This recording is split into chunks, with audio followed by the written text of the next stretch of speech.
में break down करते हैं 3 पॉपुलर इंडियन सिनेमैटिक यूनिवर्सेस जो चलने से पहले ही खत्म हो गई और एक जो मेरे हिसाब से काफी अच्छा पोटेंशियल रखती है।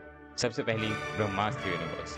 ये मूवी बहुत ज्यादा फेमस थी और वो भी सारे ही गलत रीजंस के लिए, शिवा शिवा शिवा शिवा शिवा जैसे कि इसकी डायलॉग राइटिंग या फिर स्टोरी वाज एक इनॉर्मस और अंडर यूटिलाइज स्टार कास्ट और कोई सिंगल मोमेंटम की तरफ बिल्ड करने की जगह इस फिल्म में बहुत ही सारे केमियोज घुसाकर पूरा फोकस बिगाड़ दिया। This film should have just focused on building up Shiva's character, basic world building और एक ओरिजिन की तरफ tease, but they kept bringing up side characters who were built up and then defeated within 5 minutes of their arrival. Maddock horror comedy universe. These days, Hindi audiences are eating up Maddock films, and I get it. Marketing and comedy writing काफी on point है for a large general audience.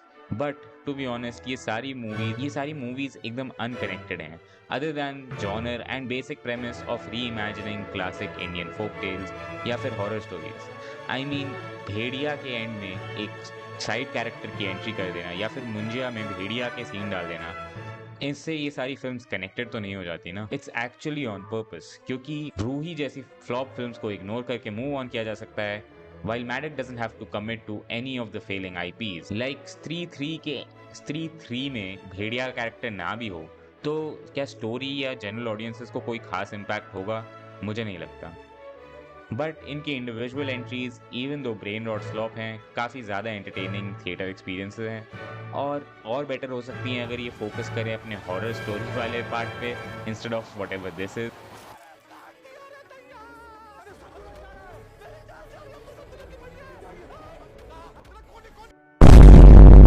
Spy universe.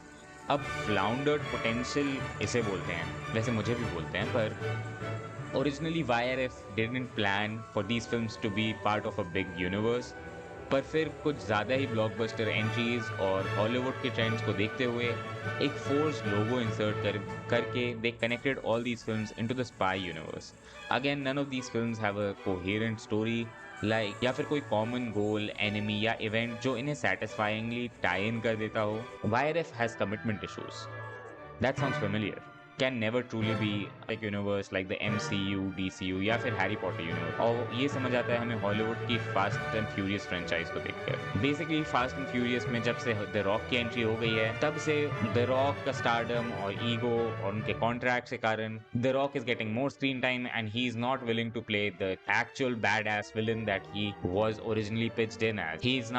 He now wants to play more of an anti-hero smart ass type of guy. The same thing will happen with Wire because in movies के stars spy universe से बड़े हैं and they won't play a character that doesn't match their superstar image. For example in a group dynamic let's say एक comedic relief होता है जैसे Ron Weasley या फिर एंटमैन और Spiderman in the MCU, flash को भी ले सकते हो DCU में, पर शाहरुख खान, सलमान खान या ऋतिक रोशन ऐसे कैरेक्टर्स कभी प्ले नहीं करेंगे। ब्रूस बैनर जैसे टॉर्चर्ड और थोड़े sensitive type characters, even Thor जैसे सिंपल माइंडेड और ब्रूट फोर्स हिम्बो टाइप कैरेक्टर्स, मेरे को नहीं लगता है ये सारे बड़े स्टार्स प्ले करने वाले हैं।